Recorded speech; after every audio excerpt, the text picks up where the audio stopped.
Saudara sekalian, singkat saja. Saya merasa terharu malam ini kita berkumpul, terutama saya melihat gambar ini antara Mas Ganjar dan saya. Ini adalah gambar mimpi, gambar kenangan. Sebagian orang mengatakan ini mimpi buruk, tapi bagi saya ini mimpi indah karena menimbulkan banyak kenangan. Di jalan-jalan sekarang ini masih banyak gambar Ganjar Mahfud, banyak yang belum dicopot. Di TikTok, YouTube, sebagainya masih banyak. Itu satu kenangan, bukan satu mimpi buruk. Karena apa? Bagi saya ini pengalaman luar biasa. Nah, kalau melihat gambar ini, saya kalau teringat cucu saya sampai sekarang itu masih berumur 2,5 tahun. Kalau saya ketemu cucu, kok dah sama Pak Ganjar? Sampai sekarang ini. Kamu pacarnya Pak Ganjar kan? Saya karena bagi dia anak kecil itu orang pacaran itu kalau sering bersama sampai bagi dia tertanam di pikiran cucu saya itu. Saat 6 bulan itu hampir tidak pernah istirahat. Berangkat lagi ya bersama tim ini, bersama Pak Usul dari satu hari pernah Kalimantan, ke Surabaya, terus ke Batam. Pak siang malam, kalau saya telepon, ini saya besok harus berangkat nih. Kontak Pak Denon, Pak Usu, dan selalu tanya apa kesulitan ibu, uangnya cukup enggak? Ini dengan Pak Usu. Bu Mega, Pak Hasto, itu hampir setiap saat memberikan kita harus menang, kita harus yakin menang karena kita sedang memperjuangkan kebenaran. Mbak Yeni gedor pesantren-pesantren yang kami agak sulit masuk, beliau datang. Kemudian ada Mbak Dani, Bu Mas Ruhah di sana. Itu bagian inklusi sampai ke sudut-sudut Aceh, ke kampung-kampung di Lampung, kemana-mana, ke Jawa Timur dan seterusnya. Civil society itu tadi ada Mas Khairul Anam. Civil society menurut saya ya gerakan masyarakat sipil itu hampir semuanya bersama kami dalam pertemuan, meskipun tidak resmi menjadi tim kampanye, tetapi dalam diskusi-diskusi mereka selalu memberi support kepada Ganjar Mahfud. Mas Kara nih, yang bikin tadi itu, bikin acara tabrak Prof itu Mas Kara ini. Idenya spontan. Saya ada di Surabaya, beliau sama Mas Rizal rembu-rembu apa gitu, bikin sekarang ke sebuah warung kopi tabrak Prof, lalu meledak, lalu dipindah acara itu kemana-mana. Nah, bagi saya itu adalah kenangan yang indah. Maaf karena saya nostalgia agak sedikit panjang ya. Yang lain 5 menit, saya 10 menit lagi. Nah gini, saudara, tetapi dari itu semua kita ternyata kalah di pengadilan. Oleh sebab itu kemudian banyak yang bertanya, mau apa nih kita? Banyak juga yang tanya ke saya, Pak Mahfud udah menyerah? Saudara sekalian, kita tidak menyerah. Perjuangan masih panjang. Banyak yang harus kita lakukan negeri ini. Bahwa kita harus menerima kenyataan kalah di Mahkamah Konstitusi itu adalah fakta. Apapun, apakah hakimnya salah, apakah ada kolusi untuk membenarkan kecurangan, itu di dalam hukum pengadilan tidak berpengaruh. Setiap putusan hakim itu mengikat. Mau dilawan juga aparat negara yang menegakkan.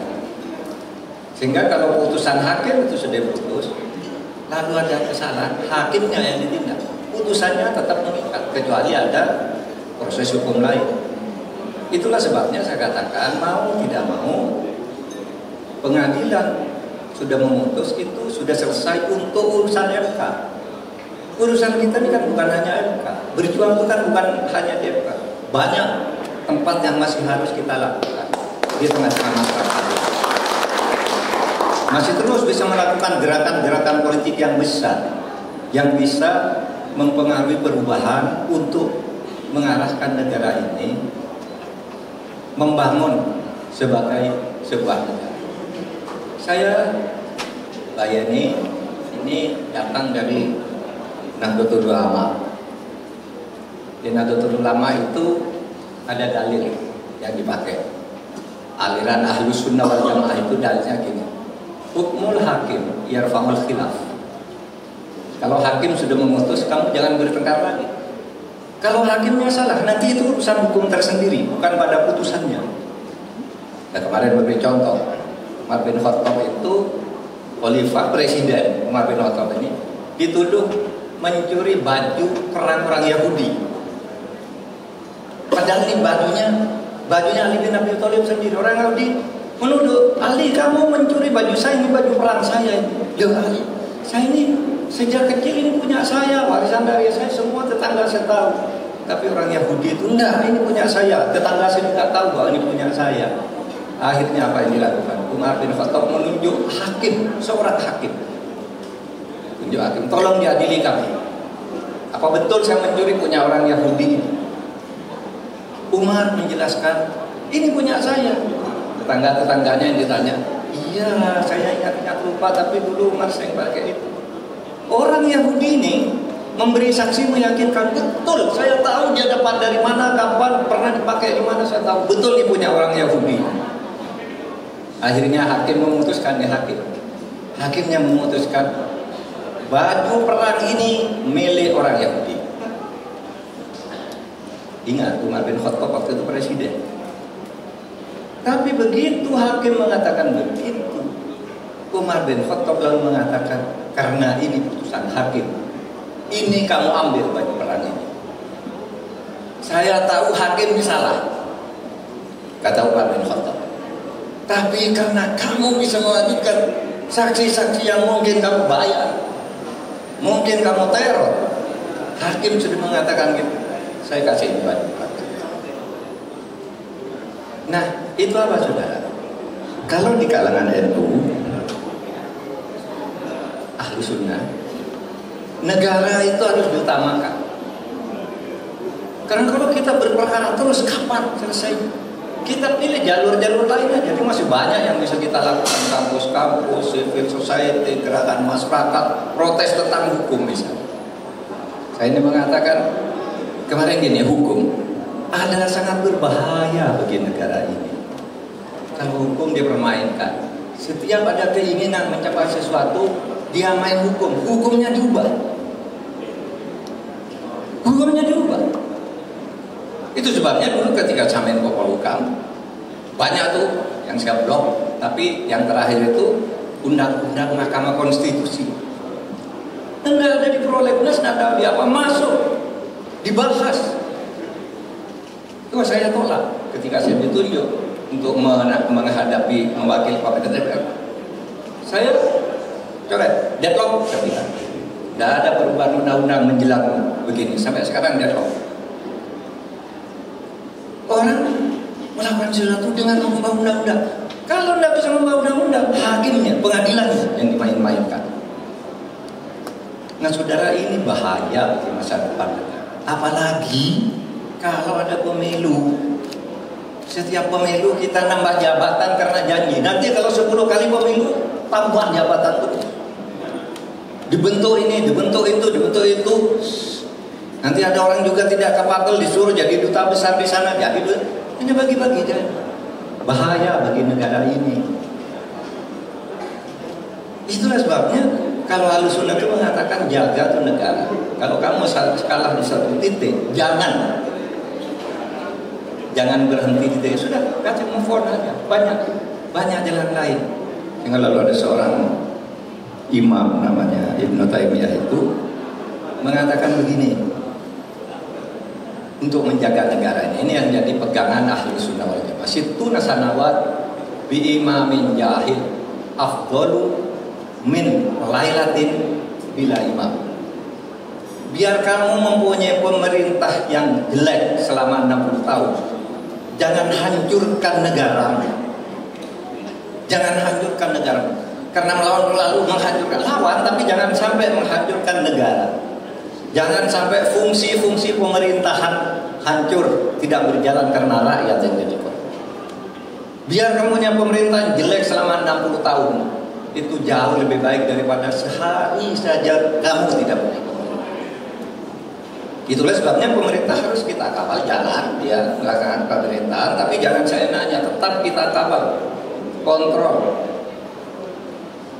Dilakukan oposisi politik, gerakan masyarakat sipil dan seterusnya dan seterusnya.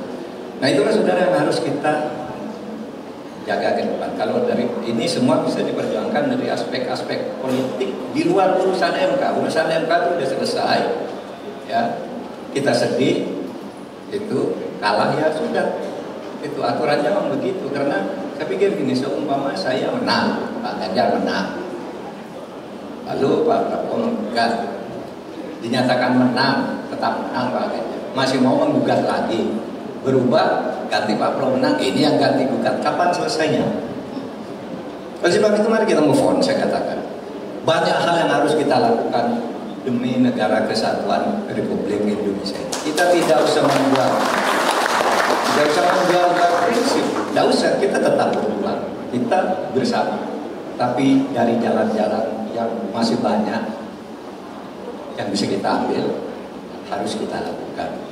Sekali lagi saya ucapkan terima kasih kepada semuanya yang telah memberi kenangan indah kepada saya, mulai dari senior Bang Uso, pimpinan PDIP, Mas Ganjar, Mbak Yeni, Pak Arsyad, Pak Gatot, Pak Andika, pimpinan parpol, semua nih saya tadi berusaha nyalami satu persatu meskipun tidak semuanya tersentuh. Itu tanda bahwa saya sungguh, saya tidak punya mimpi buruk.